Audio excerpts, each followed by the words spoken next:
শতকের প্রত্যন্ত ইন্দোনেশিয়ান গ্রাম মাজেনা। এই গ্রামের মাটিতে শুয়ে আছে অগন্তি অভিশপ্ত লাশ। সন্ধ্যা পেরোলেই লাশের খাটিয়া বহনকারী এক পাল বের হয়। তবে শোনা যায় তাদের চোখে কোনো মানুষ পড়লেই হতে হয় খুনের শিকার। এই গ্রামেরই মেয়ে জিয়া।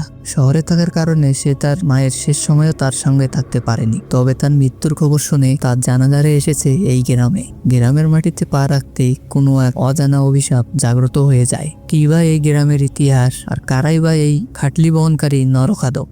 এই নিয়েই আজকের এই ইন্দোনেশিয়ান হরর মুভি ক্রোমোলে। তাহলে চলেন শুনে আসা যাক এর ঘটনা প্রবাহ। Hi guys, welcome to Palak cottage. ইন্দোনেশিয়ার ইস্ট জাপানিসে ৮০-এর দশকে সংগঠিত এবং অসংগঠিত গ্যাংয়ের হত্যাকাণ্ড হয়েছিল। গ্যাংটার নাম ছিল সুগালি, যার অর্থ অবাধ্য শিশুদের সমাজ। তাদের নিয়ে লোকেদের মুখে ভয়ানক কথা শোনা যায়। বলা হয় কিছু সুগালিকে গুলি বা ধারালো অস্ত্র দিয়ে মারা অসম্ভব। সবচেয়ে আশ্চর্যজনক ব্যাপার হচ্ছে এরা সবাই ব্ল্যাক ম্যাজিক করত। এই হত্যাকাণ্ডের মধ্যে এক ব্যক্তিকে মন্দপাঠ করে মারা হয়। মৃত্যুর আগে সেই লোক এই গ্রামকে অভিশাপ দিয়ে গিয়েছিল আর বলেছিল তার বংশধর যে অবধি বেঁচে থাকবে সেই অবধি পর্যন্ত সে কাউকেই ছাড়বে না। এই ঘটনা ঘটে গেছে প্রায় ১০ বছর হবে। জিয়া তার গ্রামের বাড়ি মাছরাঙ্গা যাচ্ছে, সাথে তার ঘনিষ্ঠ বন্ধু ডিকা। আসলে গ্রামে তার মা মারা গিয়েছে। যাত্রার পথে জিয়ার মুখে শোনা যায় এই গ্রামে আসা তার নিষেধ। তবুও সে সব বাধা পেরিয়ে তার গ্রামের বাসায় যাচ্ছে।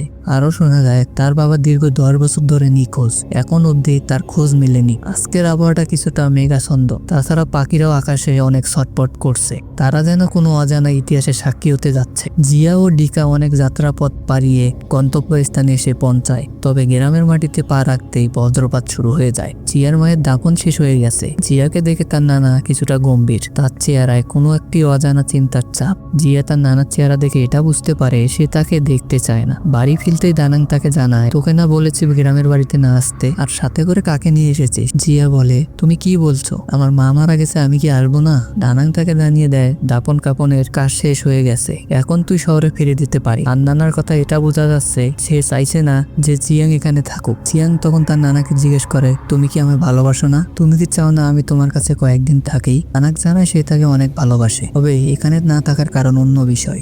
এই গ্রামে পুরনো এক অভিশাপ রয়েছে, আর তাছাড়াও এখানে সবাই দানাঙ্গের কথায় উঠে বসে। দানাঙ্গের সহকারী প্রাপ্ত গ্রামের সবাইকে একত্রিত করে। গ্রামবাসীকে জানায় এক দুর্ঘটনা ঘটে গেছে। সে জানায় ইডার মেয়ে এই গ্রামে প্রবেশ করেছে। তোমরা সবাই অনেক ভালো করে জানো তোমাদের এখন কি করতে হবে, আর অবশ্যই তো তোমাদের বাচ্চাকে সেই ঘটনা জানাইছই। তবুও আবার নতুন করে তোমাদেরকে সবাইকে জানিয়ে দিচ্ছি, আজ রাতে ভুলবশত কেউ ঘর থেকে বাইর হবে না। গ্রামবাসী জানায় তাহলে নামাজ পড়বো কিভাবে? সে বলে একদিন ঘরে নামাজ পড়লে কিছু হবে না, যেভাবে বলেছি সেভাবেই করবে। আর যদি ভুলবশত সামনে চলে আসে তাহলে ভুলেও তাদের দিকে তাকানো যাবে না। তবুও সেখানে থাকা গ্রাম পুলিশগুলো সেগুলো মানতে নারাজ, কেননা রাতে তাদেরকে পাহারা দিতে হয়। তবে গ্রামবাসীদের মধ্যে একটি আতঙ্ক ঢুকে যায়। অন্যদিকে জিয়া তার মায়ের পোশাক নিয়ে বসে আছে। পোশাকের ঘ্রাণটা যেন তাকে স্বস্তি দিচ্ছে। তবে হঠাৎ একটি রাবার বল উপর থেকে গড়িয়ে নিচে চলে আসে। পরে গিয়ে দেখতে পায় ঘোড়ার চেয়ারটা নড়ছে। এটা থামাতেই পেছন থেকে একটি ট্যাঙ্ক থেকে অদ্ভুত একটি শব্দ আসে। চেক করে দেখে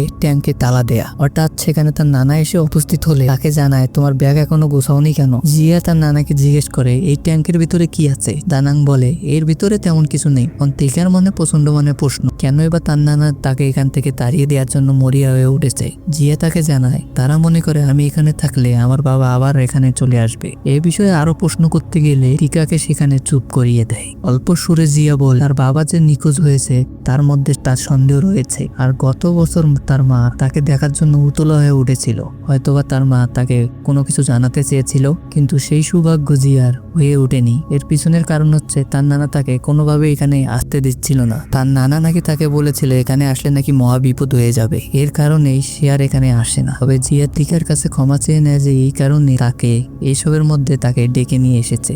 এরপর গ্রামে সন্ধ্যা নেমে আসে। আবহাওয়া তেমন একটা ভালো না, আকাশে কালো মেঘ আর ঘন ঘন বজ্রপাত হচ্ছে। জিয়া যে গাড়ি দিয়ে শহরে ফিরবে সেই গাড়ি তার টায়ার পাংচার হয়ে গিয়েছে। কোন সমস্যা একটাই, এই নির্জন এলাকায় কোথায় মেকানিক পাবে। এখন দানাং কিছুটা শঙ্কিত। তাদের দুজনকে আগে থেকেই বলে দেয় পেছন থেকে যদি ডাক দেয় ভুলেও ফিরে তাকাবি না। জিয়া বলে এত কিছু করার কি প্রয়োজন আছে, এক রাতেই তো থাক। দানাং অনেকটাই সিরিয়াস। সে জানায় তোদের বাঁচানোর চেষ্টা করছি। টিকাকে নিয়ে দানাং সাহায্যের জন্য বেরিয়ে পড়ে। তাকে বলে ওই যে ওই দিকটাতে দেখো কেউ সাহায্য করে কিনা। আর আমি সামনের দিকটা দেখছি। অন্যদিকে গ্রাম পুলিশ পাহারা দিচ্ছে। তাদের ধারণা গ্রামে কোনো সমস্যাই হবে না। তবুও আজকের দিনটা একেবারেই নীরব। তারা ভাবছে আর আধা ঘন্টা পাহারা দিয়ে বাড়ি চলে যাবে। জিয়া বাড়িতে একা বসে রয়েছে। এত কিছুর মধ্যে সে ভুলে গিয়েছে তার বান্ধবীর বিয়ে হয়েছে, কিন্তু সে তাকে অভিনন্দন জানায়। মিলির কাছে টেলিফোন করে ক্ষমা চায়। এর কারণ হচ্ছে তার বিয়ের মাঝে সে আসতে পারেনি। অন্যদিকে টিকা চারোদিকে কারো কাছ থেকে সাহায্য পায় না। দূর দূরান্ত শুধু জঙ্গল ছাড়া আর কিছুই নেই। পরিবেশ কিছুটা ঠান্ডা, ছাড়া ওয়েদারটাও ভালো। পাশে বসার একটা জায়গা আছে, সেখানেই সে বসে থাকে। হাতে থাকা ডায়েরিটি নিয়ে সে বসে বসে পড়ে। আজকের দিনটা তার ভালোই কেটেছে, কারণ তার সঙ্গে জিয়া ছিল। মনে মনে সে জিয়াকে কিছুটা ভালোবাসে, কিন্তু ভয়ে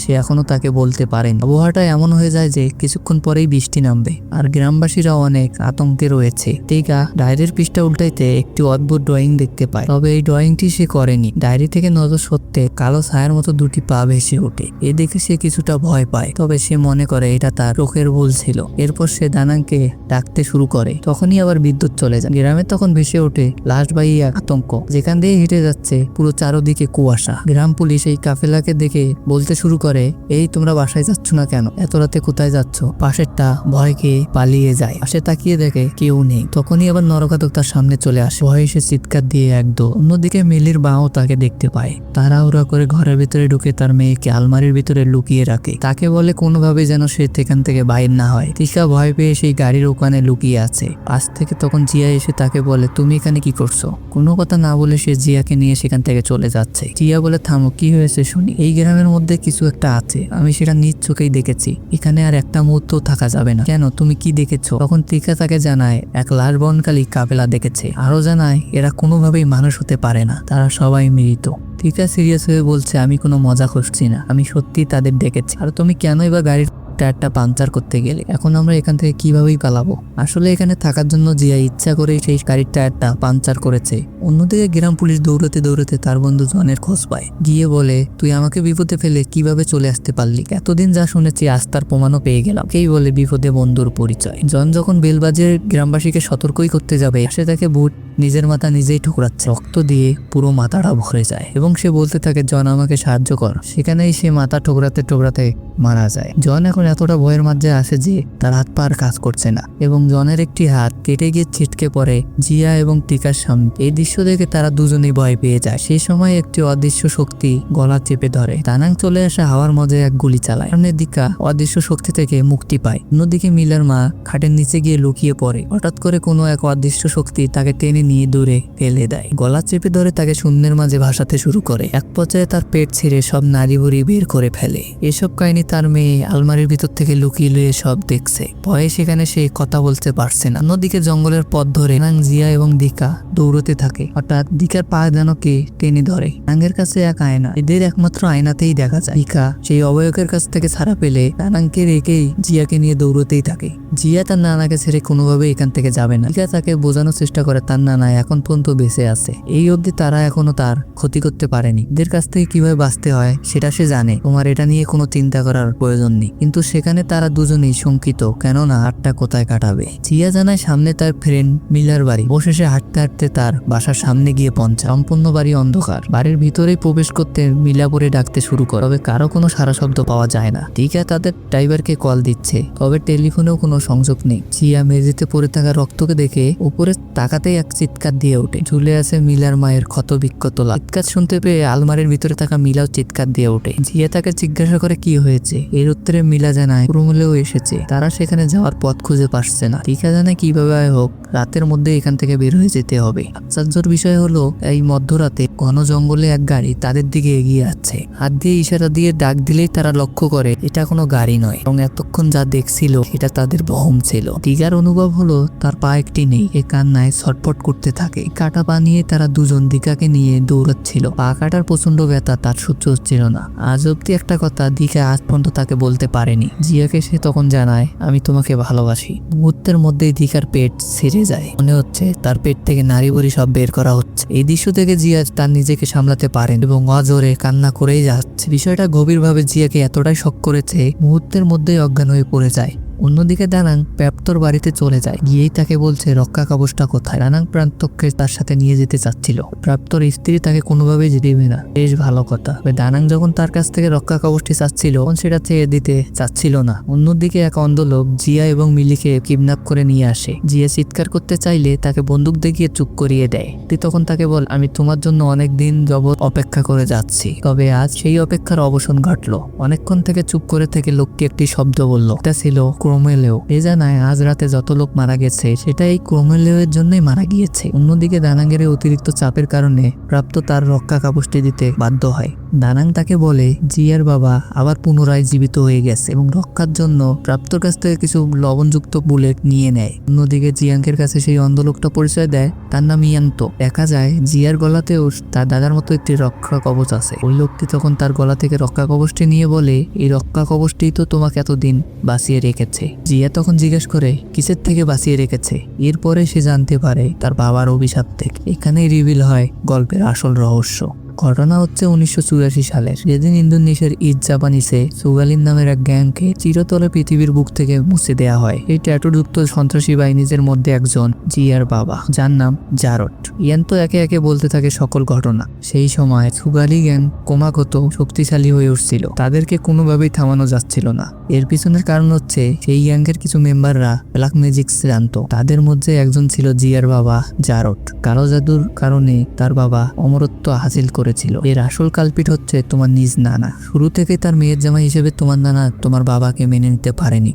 পরবর্তীতে দানাং প্রতিপক্ষ দলের সাথে হাত মিলায় এবং জারটের সাথে থাকতে থাকতে তার বিষয়ে সব জানতে শুরু করে। একদিন তাকে ধরে নিয়ে আসে তার নানা তার বাবাকে হত্যা করে এবং মরে যাওয়ার আগে এই গ্রামকে অভিশাপ দিয়ে যায়। এমনকি সে নিজেও দানাঙ্গের সাথে জড়িত ছিল। যখন তার বাবা শিরচ্ছেদ করা তখন সেখানে সে উপস্থিত ছিল। ইয়াং তো তখন তাকে জানায় তার গলায় যে রক্ষা কবচটি রয়েছে এটা তার বাবার দাঁত দিয়ে তৈরি এবং এর ফলেই সে এতদিন যাবৎ বেঁচে ছিল। তবে সেই ম্যাসাকারে যে রুগালিন মেম্বাররা যে মারা গেছে তারা অতৃপ্ত আত্মা হয়ে গ্রামে ঘুরে বেড়ায়। তাদেরকেই বলা হয় ক্রোমোলেও। তত্ত্ব হচ্ছে গরুক্ষত। ক্রোমোলেও তাদেরকেই বলা হয় লাশ খননের কাজ করে অথবা লাশ বহনের কাজ করে। যদি ভুলবশত তাদের চোখে চোখ পড়ে যায় তাহলে তাদের অস্তিত্বই সংকটে পড়ে যাবে। এই কারণেই ইয়ান্ত নিজের চোখ নিজেই অন্ধ করে ফেলেছে, যাতে করে সে তাদেরকে দেখতে না পারে। অন্যদিকে দানাং প্রাপ্তর সাথে কথা বলে ঘর থেকে বের হয়ে গেলে দরজায় আবারও কড়া নাড়া শব্দ। কণ্ঠটা দানাংকে তো গেটটা খুলতো, কথা গেট খুলে বাইরে তাকাতেই দেখে কিছুই নেই। পিছনে প্রাপ্তর স্ত্রী হাত দিয়ে ইশারা করে কি জানি দেখানোর চেষ্টা করছে। দেখা যায় লাশ বহনকারী পাল তাদের সামনে ঘরের দিকেই ধেয়ে আসছে। এতদিন প্রাপ্তর পরিবারকে রক্ষা করে আসছিল ওই রক্ষা কাগজ এবং দানাং সেটা নিয়ে যাওয়ার কারণে তাদের উপরে ভর করে। প্রাপ্তর স্ত্রীকে গলা চেপে ধরে শূন্যতে ভাসাতে থাকে। বুলেটগুলো দানাং নিয়ে গেছে, এটা দিয়ে তাদের উপরে আক্রমণ করা যায়। পাশের ঘর থেকে সেটা নিয়ে আসতে গেলে এসে দেখে তার স্ত্রী আর বেঁচে নেই। ভয়ে বাইরে গিয়ে গেট বন্ধ করে দিতে ঘুরে দেখে সামনেই তার কুর্মুখ। ভয়ে সেই হয়ে যাচ্ছে। তখনই পা থেকে পুরো শরীর টুকরো হয়ে যায়। অন্যদিকে দানাং জিয়াকে তন্ন তন্ন করে গাড়িতে পৌঁছে গিয়ে দেখে সেখানে মৃত লাশ পড়ে আছে। হঠাৎ করে মিলির জ্ঞান ফিরে আসলে সে নিজেকে বাঁধা অবস্থায় দেখতে পায়। কোনোভাবে হাতের বাঁধন খুলতেই সে জিয়াং ও ইয়াংতোর কথা শুনতে পায়। সে সেখানে শুনতে পায় তোমার নানা তোমার বাবাকে 2 টুকরোতে সমাধি দিয়েছিল, তার খুলি একদিকে তার বডি অন্যদিকে। তাছাড়া সে এখান থেকে বাঁচারও উপায় বলে দেয়। এখন বাঁচার উপায় হচ্ছে তার খুলি খুঁজে নিয়ে এসে তার বডির সাথে সমাধি দিতে হবে। এর কারণে তোমার বাবা রক্তে মাংসে আবার জীবিত হয়ে যাবে। তাকে মারার একটি উপায়, সেটা হচ্ছে তার নিজের বংশধরের হাতেই তার মৃত্যু।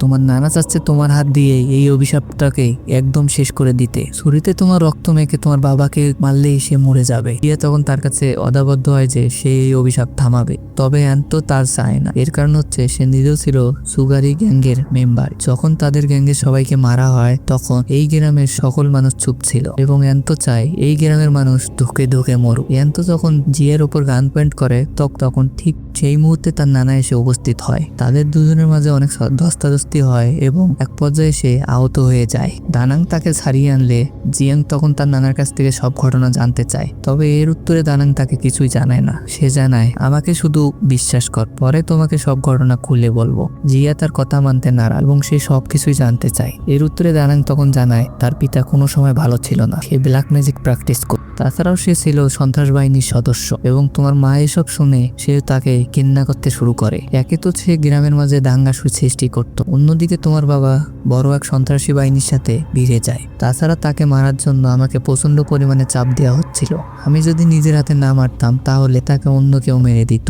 জিয়া এসব কথা শুনতে একদমই নারাজ। সে বলে আমি এতটুকু জানি আমার বাবা আমি ছোট থাকতে অনেক ভালোবাসতো, অন্তত সে তাকে তার ফ্যামিলিকে ভালোবাসতো, তাকে মারার কোনো অধিকার নেই তোমার। কথোপকথনের সময় জিয়া তার রক্ষা কাগজটিও ছেলে ফেলে দেয়। সেই সময় জিয়ার উপরে আক্রমণ করে বসে সেই শয়তানগুলো। দানাং তাকে বাঁচাতে গেলে কোনো উপায় খুঁজে পায় না এবং এখনই সঠিক মুহূর্ত জারদকে পুনর্জীবিত করা। সঙ্গে সঙ্গে সে চলে যায় গ্যারেজ রুমে, যেখানে উপরে টানানো রয়েছে জারদের লাশ।